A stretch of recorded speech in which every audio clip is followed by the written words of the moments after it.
Ronen Chananyah was shot and killed by a Palestinian terrorist near Hebron Saturday night, leaving his son, who was with him at the time, moderately injured. Some think this might have been an attack aimed at MK Itamar Ben-Gvir, whose residence is nearby where the shooting took place. A Boston BDS group glorifies the terrorists of the Lion's Den terror group by calling them martyrs who were murdered by Zionist forces. In a huge show of support for Judea and Samaria, Surfside, Florida signed a sister city agreement with the Samaria Regional Council, and a car ramming attack just yesterday afternoon in the Jordan Valley leaves 5 civilians injured and the terrorists neutralized. I'm Josiah, and this is the Israel Guys.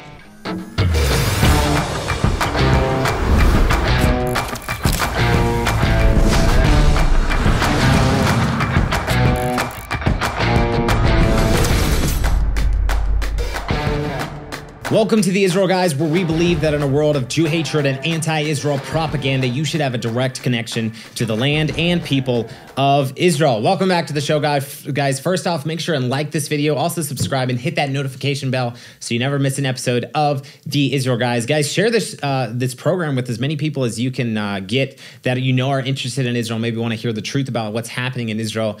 There's a lot of lies being spread in the media. Our purpose is to get the truth out, what's actually happening here on the ground in Israel, to the world, and especially to all the anti-Israel and the media bias and lies that happens in the United States. Also, this video is sponsored by Blessed by Israel.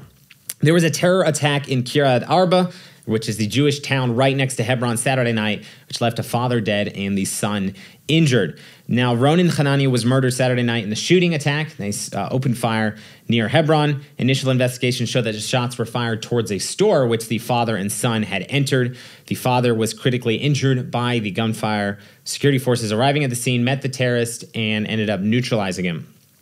Chananyah's son, who's with him at the time of the attack, told Channel 12 News on Sunday, he said, quote, "We were shot at, my father was hit in the head, and I watched him die." This is the son talking to Channel 12 News. It goes on, the son goes on and says, "It took almost 15 minutes for the rescue forces to come.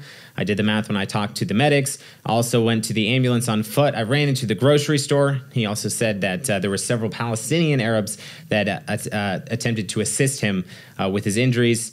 He said, "One took, Arabs bandaged my hand there. One took my sweater and put a tourniquet on me. They told us everything was fine. We could go out, that there's a medic out there. Then they opened fire on us again." So we went back out. They opened fire again.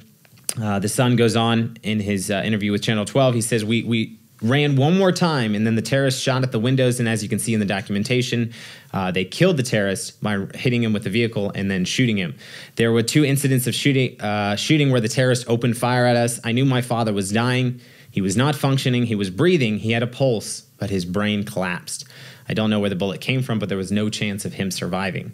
I saw my father. I watched him in his last moments. Now, this is just a horrific attack happening right next to the ancient town, the ancient city, biblical city of Hebron. Can't imagine not only the son being involved and being injured in this attack, but having to be there, and he actually watched his father be murdered and was killed by this Palestinian terrorist who opened fire at them. Watched his father take his last breaths. Can't even imagine what that would be like, or what this man is going through now. Could please pray for his recovery. Also, there was a medic who was seriously injured in the attack when he rushed to the scenes, volunteer medic, to save a life. Actually, the Kiryat Arba, the town Hebron Council, is asking the public to pray for the recovery of the medic. His name is Ofer Ohana, and he was seriously injured, wounded when he ran in to save the lives of those who were shot, and he himself was also shot.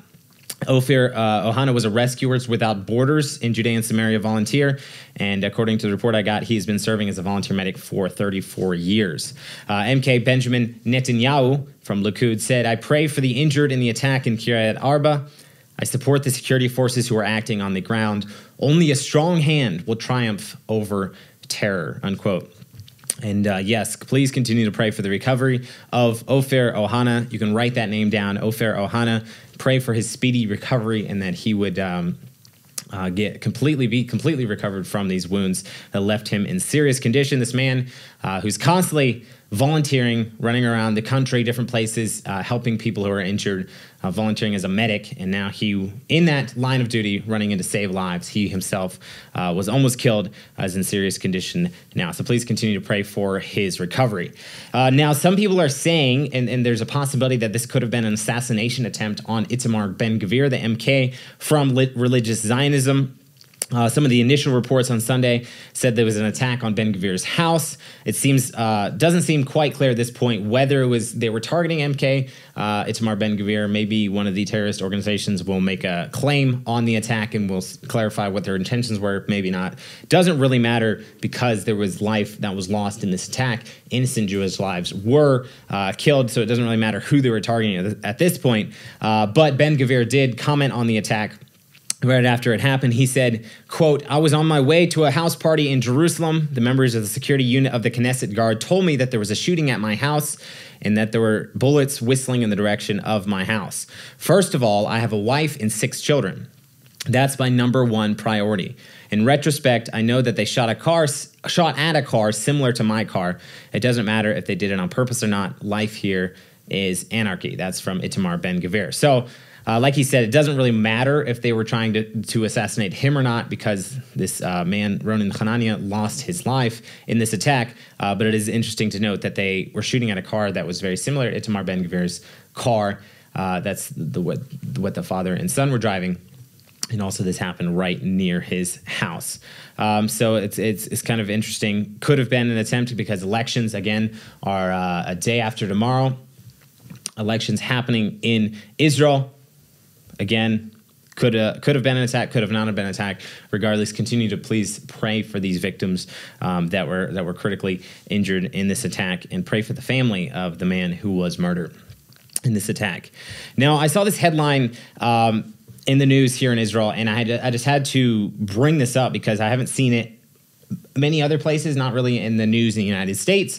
And since it has to do with a group in the United States, I thought this is appropriate. You need to know about things like this happening in places like the United States that are these groups that are operating in Israel. Now, there was a Boston BDS group that were calling for glory to the martyrs of the Lion's Den terror group. Now, you guys know what the Lion's Den terror group is by now because we've been talking about it a lot the last couple of weeks. They have been responsible for several terror attacks in recent weeks in Judea and Samaria. Recently, they turned themselves over to the Palestinian security forces, and we'll see whether there's going to be more attacks from them or not. But BDS's Boston Mapping Project. Now, BDS is the boycott, divestment, and sanctions movement that is constantly attacking and harassing Israel, boycotting their products, boycotting companies from Israel, all these different things. I'm not exactly sure what the Boston Mapping Project is, but they published a solidarity statement in support of the Nablus-based terror group Lion's Den. The project released a statement on Twitter declaring support for the, quote, martyrs of Palestine murdered by U.S.-backed Zionist forces. Now, they're flipping the reality on its head, like a lot of media reports that are happening today in our day and age of fake news in the media. They're flipping who these people are, the murderers, terrorists. They're calling them martyrs, martyrs of Palestine. And they're saying that these guys were not shot and killed, or these guys were not taken out by security forces for carrying out a terrorist attack. No, they were, according to them, they were murdered by Zionist forces. And they also go say the U.S.-backed Zionist forces. But regardless, they're taking the reality on the ground, what's actually happening, and they're flipping it on its head, saying that these terrorists who murdered innocent Jewish life, innocent civilians here in Israel, saying that these guys are martyrs, the martyrs of Palestine, murdered by Zionist forces. Completely crazy. Just to clarify, I mean, I don't even have to say this because it's obvious, but Israel's forces, security forces, go in to these towns to carry out specific operations and to take out or bring to justice. Most of the time, they're going in to arrest these fellows, and a lot of times they get into a firefight with them and end up eliminating these terrorists who are there. But they go in only to arrest people that have committed terror attacks, that have been involved in a terror attack previously or that are involved in planning a terror attack. These guys that have blood on their hands or are planning to commit a terror attack in Israel, that's who the IDF and the security forces go in, and they pinpoint those specific people, and they are very good at only making sure they get those people, going to bring them to justice. They're not murderers, and they're not murdering random Palestinians in these villages. Now, this group listed the names of the Lion's Den members who were killed or arrested by Israeli security forces. They said that the BDS Boston Mapping Project stands in solidarity with the residents of Palestine and opposes Zionist and comprador attempts to quell the growing popular resistance. That's pretty crazy, just for an organization. And it seems like these guys should not be held. These guys should not be able to get away with making statements like this. This is hate speech. This is incitement to violence, supporting a known terror or self-proclaimed terror group inside of Israel, inside of Judea and Samaria, any in the world. You support a terror group, that's not good. That's hate speech, to say the least. Like, that's the very nicest way to put it. So I don't know how these guys are getting away with this. They released a statement on Twitter. Again, they should be taken down. They should be held accountable for their words. And this organization, this group, should be shut down with what's happening. But just so you guys know, this is what's happening. Even in the United States, there's a lot of people that are very anti-Israel. They're still they're coming against Israel with everything they have. Now, speaking of the BDS, this group was the BDS Boston Mapping Project. The BDS is boycott, divestment, and sanctions. Let me tell you about today's sponsor for this video, Blessed by Israel. They're actively fighting the BDS movement. Like I said before, BDS stands for boycott, divestment, and sanctions. And basically, the BDS movement is constantly trying to alienate and villainize the communities of Judea and Samaria by boycotting their products and their companies, and also labeling any products that are able to come out of Judea and Samaria to be sold in the United States or around the world. BDS is trying to pass laws where these companies can't label their products as made in Israel. They're saying that the products have to be labeled as made in the occupied territories or the disputed territories, things like this. And also, they're trying to boycott companies that operate here in Israel, mostly in Judea and Samaria, but their overall goal is any products or any companies that are based out of Israel or have connections to the Jewish state and support Israel in the Jewish state.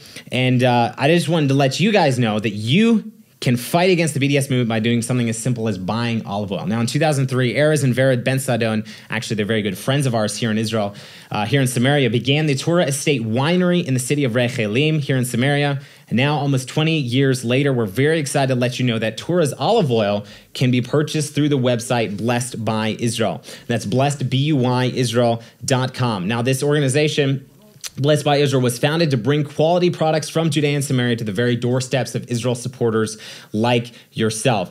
They're fighting the boycott by saying, no, we're going to bring these products through us. We're going to bring them to the United States, and we're going to make them available to anybody who wants to support the communities of Judea and Samaria. And all this, every time you buy a product, it goes directly to support these communities inside of Judea and Samaria. You can buy tea, soaps, ceramics. You can even buy chocolate, olive oil. There's jewelry. There's cosmetics, all these different things you can buy at Blessed by Israel, and they're all 100% made and produced and made by the residents of Judea in Samaria, the biblical heartland of Israel. These guys, every time you purchase from Blessed by Israel, it really makes a difference for the pioneers trying to restore Judea and Samaria, the biblical heartland of Israel. Again, go to blessedbyisrael.com. That's blessedbyisrael.com to find out more. Guys, start supporting the heartland of Israel with your day-to-day purchase. It doesn't take much. Just maybe switch out one thing you buy at the grocery store every day. Start buying it, or every week. Start buying it from Blessed by Israel and support the communities of Judea and Samaria. Now, guys, on the flip side, we got some good news out of Florida, actually.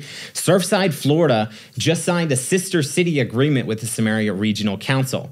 On Thursday, the mayor of Surfside, Florida, Shlomo Danziger, and the head of the Samaria Regional Council, Yossi Dagan, they signed a sister city agreement at the council's office here in Samaria. The mayor of Surfside, Danziger, declared that the people of Surfside support Israel. Interestingly enough, Shlomo is the city's first Jewish Orthodox mayor, and he was elected in March of this year. Now, last year, when the tragedy happened in Surfside, when the 12-story beachfront condominium did partially collapse in Surfside, Israel's defense forces sent a team, a search and rescue delegation to Florida to assist with the efforts. Now, Danziger recalled with great gratitude that he and the residents of Surfside, the gratitude that they felt when the Israeli team showed up, saying, we're here to help you and we're here to stand in support with what's going on here. He said, Danziger said, quote, "As soon as we saw the green uniforms walking through the town, there was a sigh of relief. There was a lot of hope that went through our town. When they left, everyone in the town came down to walk them down the street."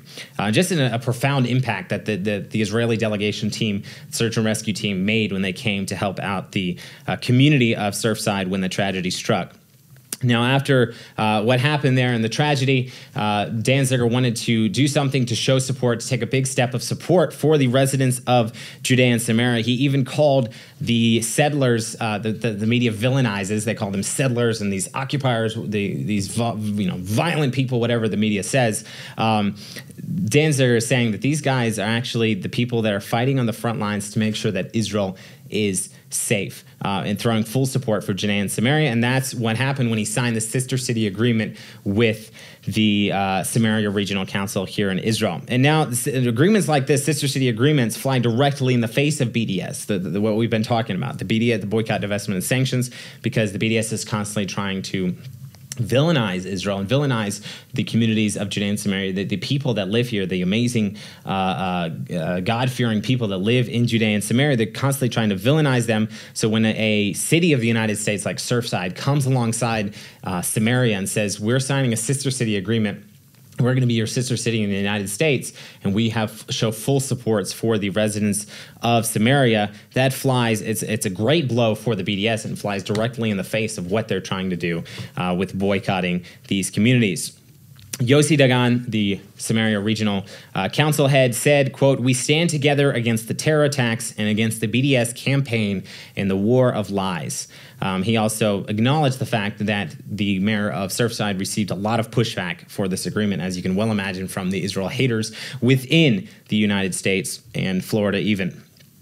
Now, just yesterday afternoon, there was another ramming terror attack south of Jericho in the Jordan Valley, actually. A terrorist rammed his car into 5 civilians near Nebi Musa, and from there continued to the Almog Junction and rammed into a bus stop where IDF soldiers were present. There was a policeman who was at the scene, as well as a civilian who opened fire at the terrorist, neutralizing him. Thank God he was not able to injure any more people. According to the Magen David Adom, the medical ambulance service, they said they provided medical treatment on the spot to the 5 wounded people, who were all in their 20s, actually, and were fully conscious at the time.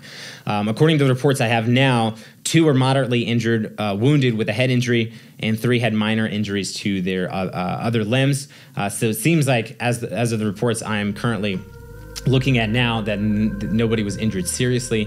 Thank God nobody was injured more seriously. Nobody was killed. Car rammings are a very lethal attack, and thank God nobody was killed in this attack. But guys, let's continue to stand with the Jewish community. Let's continue to stand with the people of Israel. Don't forget to check out blessedbyisrael.com and start supporting Judea and Samaria with your daily purchases today.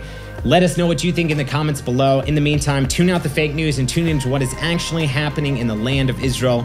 Remember, we'll be back every Monday, Wednesday, and Friday with your direct connection to the land and people of Israel.